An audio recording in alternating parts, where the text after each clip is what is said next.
Takut dihajar nuklir Iran, Panglima Perang Israel minta bantuan Amerika.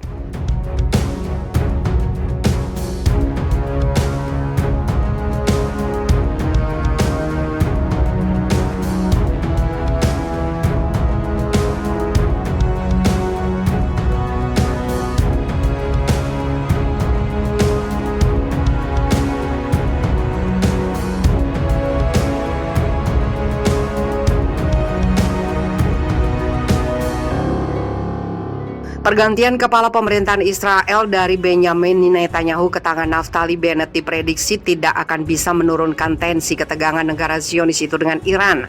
Faktanya, dua posisi penting di sektor pertahanan masih dipegang oleh sosok yang sama. Di pos Menteri Pertahanan Israel, posisi Letnan Jenderal Raf Aluf Benjamin Gantz masih belum tergantikan. Pun di dalam tubuh militer Israel yang masih dipimpin oleh Letnan Jenderal Aviv Kosavi, Viva Militer melaporkan dalam berita Jumat 28 Mei 2021, masa jabatan Kosavi sebagai Panglima Pasukan Pertahanan Israel akan ditambah satu lagi. Baik Gantz dan Kosavi sama-sama mendapatkan instruksi dari Bennett untuk terus mengawasi sepak terjang Republik Islam Iran. Dengan alasan itu, Gantz dan Kosavi terbang ke Washington untuk meminta bantuan sekutu terbesarnya Amerika Serikat.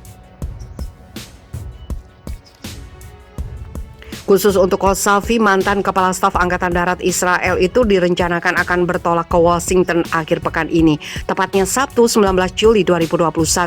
Kosavi dijadwalkan bertemu langsung dengan Menteri Pertahanan Amerika Serikat Lloyd Austin. Selain itu, Kosavi juga akan bertatap muka langsung dengan Panglima Angkatan Bersenjata Amerika Serikat Jenderal Mark Alexander Milley, Panglima Komando Pusat Jenderal Kenneth McKenzie Jr., dan Panglima Komando Operasi Khusus Jenderal Richard Clark. Orang nomor satu di militer Israel diprediksi akan membujuk Amerika agar tidak menyepakati perjanjian nuklir dengan Iran. Seperti yang diketahui, Kosavi mendapat tugas untuk melakukan segala upaya untuk menggagalkan ambisi Iran mempersenjatai diri dengan nuklir. Kemudian, Kosavi juga nanti akan memfokuskan pembebasan ke sejumlah konflik yang bisa mengancam kedaulatan Israel.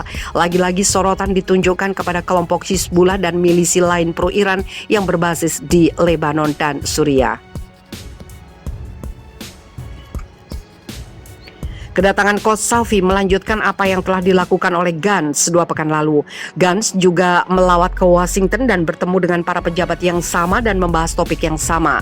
Gantz bahkan sempat meminta dukungan pemerintah dan militer Amerika akan pentingnya perubahan kebijakan di jalur Gaza Palestina. Gantz juga menjelaskan masalah pengembalian jenazah tentara Israel dan yang ditahan oleh pejuang milisi Palestina. Menteri Pertahanan Israel ke-21 itu juga memastikan untuk menghentikan arogansi Iran, pihaknya akan senantiasa siap untuk memilih opsi militer.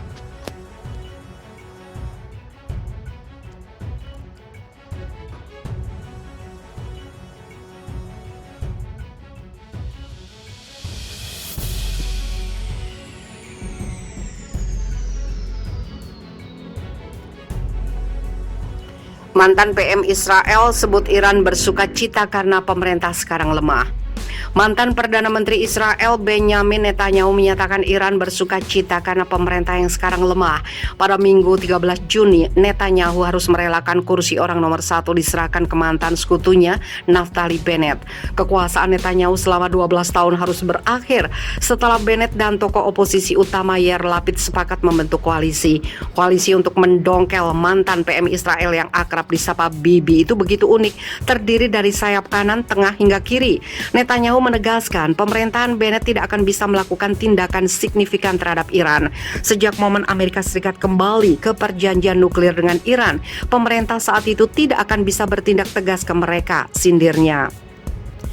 Pemerintah yang tidak bisa menentang tekanan internasional tidak layak untuk memimpin Israel, klaimnya. Dilansir Time of Israel Minggu 13 Juni, Netanyahu mengklaim dia meminta menghentikan pembangunan permukiman di tepi barat dan Yerusalem Timur. Tidak tanggung-tanggung, permintaan itu datang dari Presiden Amerika Serikat Joe Biden, seraya mendesak supaya perundingan damai mulai dilakukan. Bagaimana mungkin kita bisa menentang pendirian negara Palestina jika mayoritas pemerintah mendukung pendirian? Tanya Netanyahu.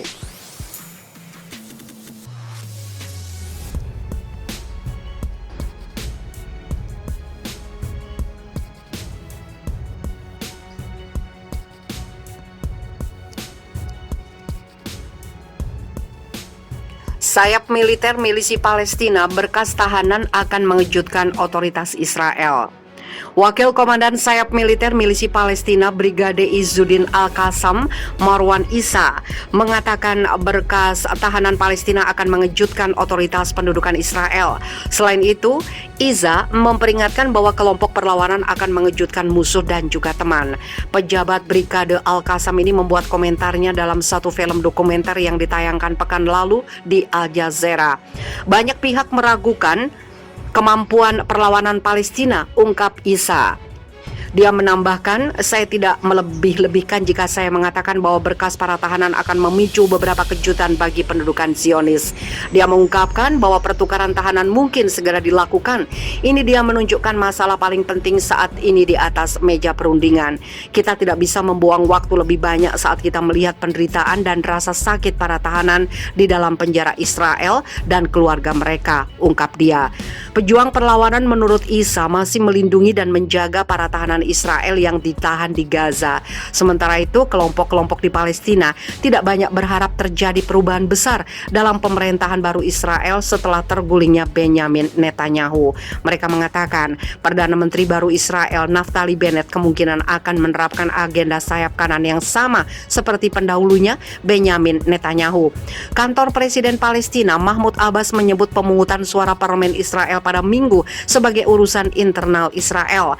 Adapun kelompok-kelompok di daerah jalur Gaza berjanji terus memperjuangkan hak-hak Palestina. Gaza telah berada di bawah blokade udara, darat dan laut Israel sejak 2007.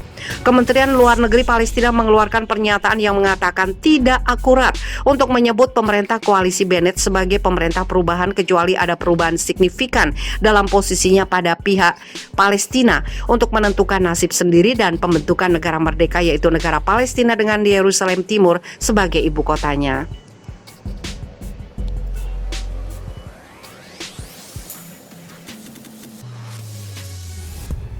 Khusus untuk Qassafi, mantan Kepala Staf Angkatan Darat Israel itu direncanakan akan bertolak ke Washington akhir pekan ini, tepatnya Sabtu 19 Juli 2021. Qassafi dijadwalkan bertemu langsung dengan Menteri Pertahanan Amerika Serikat Lloyd Austin. Selain itu, Qassafi juga akan bertatap muka langsung dengan Panglima Angkatan Bersenjata Amerika Serikat Jenderal Mark Alexander Milley, Panglima Komando Pusat Jenderal Kenneth McKenzie Jr. dan Panglima Komando Operasi Khusus Jenderal Richard Clark.